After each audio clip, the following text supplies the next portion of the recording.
పులివెందుల శాసనసభ్యుడు. తనకు ప్రజలు అవకాశం ఇచ్చారు.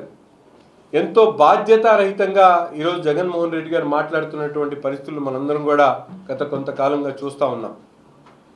తనకు అధికారం ఇచ్చినప్పుడు అన్ని వ్యవస్థల్ని భ్రష్టు పట్టించినటువంటి మూర్ఖుడు జగన్మోహన్ రెడ్డి గారు. ఈరోజు అధికారం కోల్పోయిన తర్వాత మావిగన్ అంటూ ఒక మూర్ఖత్వానికి పరాకాష్ట జగన్మోహన్ రెడ్డి గారి వైఖరి. ఎందుకంటే రాష్ట్రంలో ఉన్నటువంటి 5 కోట్ల ఆంధ్ర ప్రజలు కళ్ళారా చూస్తూ ఉన్నారు అభివృద్ధి ఏ విధంగా జరుగుతూ ఉందో. ఒక పక్కన అమరావతి లాంటి నగర నిర్మాణం కోసం అన్ని రకాలుగా కూడా అభివృద్ధి ప్రణాళికలతో ఈ ప్రభుత్వం ముందుకు సాగేటువంటి పరిస్థితులు, కానీ చెప్పినటువంటి సంక్షేమ కార్యక్రమాలు సూపర్ హిట్ చేసి సూపర్ 6ని సూపర్ హిట్ చేసినటువంటి పరిస్థితులు, కానీ మీరు ఏం చేశారో ప్రజలకు చెప్పండి. అన్నం తినేటువంటి అన్నా క్యాంటీన్ లేకుండా చేశారు. రాజధాని నిర్మాణాన్ని పూర్తిగా గాలి కొదిలేసి 3 ముక్కల ఆట ఆడారు. ప్రజల కోసం ఏర్పాటు చేసినటువంటి ప్రజావేదికను కూల్చేశారు. ఏ విధంగా మీరు కావాలని ప్యాలెస్ ఏమో రిషికొండలో 700 కోట్ల రూపాయలతో ప్యాలెస్ కట్టుకున్నారు. ప్రజలకు ఇచ్చినటువంటి భూముల్ని ఈరోజు ఎక్కడ కూడా పూర్తి స్థాయిలో వాళ్ళకి కావాల్సినటువంటి ఇన్ఫ్రాస్ట్రక్చర్, రోడ్లు వేయలేదు, డ్రైన్లు కట్టలేదు, అక్కడ ఉన్నటువంటి ఎలక్ట్రిసిటీ తీసుకొని రాలేదు, ఏ విధంగా మంచినీళ్ళు సదుపాయాలు ఇవ్వలేదు, వేలాది మందికి ఇరుకున్న ప్లాట్లు ఇచ్చారు, వాటిని పూర్తిగా అభివృద్ధి చేయలేదు. ఏ విధంగా మీరు ప్రజలకి మభ్యపెట్టేటువంటి మాటలు మాట్లాడతారని ఈ సందర్భంగా నేను జగన్మోహన్ రెడ్డి గారిని అడుగుతా ఉన్నా. ఈరోజు మహిళల గురించి జగన్మోహన్ రెడ్డి గారు మాట్లాడడం చాలా హాస్యాస్పదంగా ఉంది.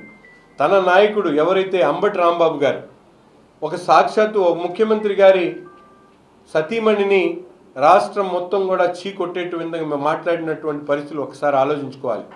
జగన్మోహన్ రెడ్డి గారు తన చెల్లిని రాజకీయాల కోసం పాదయాత్ర చేయించి అధికారంకి వచ్చిన తర్వాత ఆమెను వదిలేసినటువంటి తీరు, కానీ తల్లిని చెల్లిని మోసం చేసినటువంటి చరిత్ర జగన్మోహన్ రెడ్డి గారు.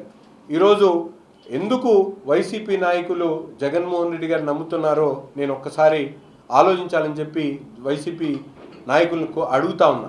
ఎందుకంటే ఎక్కడ అధికారం రాకముందు ఆనాడు ప్రతిపక్షంలో ఉన్నప్పుడు అమరావతి రాజధాని ఓకే అని చెప్పినటువంటి జగన్మోహన్ రెడ్డి గారు ఈరోజు 3 రాజధానులు అని చెప్పి అధికారం ఉన్నప్పుడు సమయాన్ని వెళ్ళదీశాడు.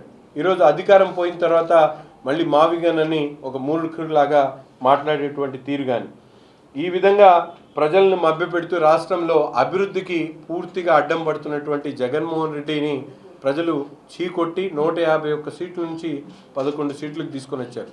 ఇప్పటికైనా జగన్మోహన్ రెడ్డి గారి తన వైఖరిని మార్చుకోవాలి. ఏదైతే వారి సైకో సైన్యం ఉందో ప్రతి ఒక్క చోట కూడా విడ్డూరంగా ప్రతి ఒక్క విషయాలను కూడా ఏది పడితే అది మాట్లాడుతూ ఉన్నారు. ఇప్పుడు ప్రజలు పూర్తిగా క్లారిటీతో ఉన్నారు.